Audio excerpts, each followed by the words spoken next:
மாவட்ட செயலாளர்கள் கவனமாக இருக்க வேண்டும் என அதிமுக தலைமை அறிவுறுத்தியுள்ளதை அண்மை செய்தியாக பார்த்துக் கொண்டிருக்கின்றோம். எடப்பாடி பழனிசாமியோடு புகைப்படம் எடுப்பதற்கு திடீர் கட்டுப்பாடு விதிக்கப்பட்டுள்ளதை தற்போதைய அண்மை செய்தியாக பார்த்துக் கொண்டிருக்கின்றோம். கூடுதல் விவரங்களை செய்தியாளர் ராஜேஷ் வழங்க கேட்கலாம். ராஜேஷ், குற்ற பின்னணி வழக்குகள் நிலுவையில் இருப்போர் யாரும் புகைப்படம் எடுத்துவிடக்கூடாது என்று ஒரு திடீர் கட்டுப்பாடு அதிமுகவில் விதிக்கப்பட்டுள்ளது. இது குறித்தான கூடுதல் விவரங்களை பதிவு செய்யலாம். ராம்குமார், வணக்கம். அதிமுக பொதுச் செயலாளரும் தமிழக எதிர்க்கட்சி தலைவருமான எடப்பாடி கே பழனிசாமி மக்களை காப்போம் தமிழகத்தை மீட்போம் எனும் பெயரில் பிரச்சார பயணத்தை ஜூலை 7ஆம் தேதி தொடங்க இருக்கிறார். ஜூலை 7ஆம் தேதி மேட்டுப்பாளையம் தொகுதியில் தொடங்கும் முதல் கட்ட சுற்றுப்பயணம் என்பது ஜூலை 20ஆம் தேதி தஞ்சை மாவட்டம் பேராவூரணியில் நிறைவடைய இருக்கிறது.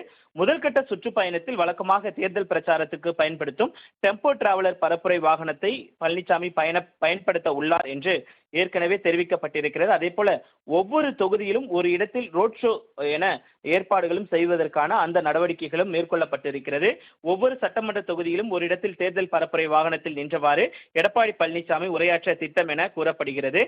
மக்கள் அதிகம் கூடும் இடங்களில் ரோட் ஷோ மற்றும் தேர்தல் பிரச்சார வாகனத்தில் நின்று உரையாற்ற திட்டமிட்டிருப்பதாக கூறப்பட்டிருக்கக்கூடிய நிலையில்தான் மாவட்ட செயலாளர்களுக்கு புதிய கட்டுப்பாடுகளை எடப்பாடி பழனிசாமி விதித்திருக்கிறார். அதன்படி எடப்பாடி பழனிசாமியுடன் புகைப்படம் எடுப்பவர்கள் குறித்து மாவட்ட செயலாளர்கள் மிகவும் கவனமாக இருக்க வேண்டும் என்று தலைமை அறிவுறுத்தியிருக்கிறது.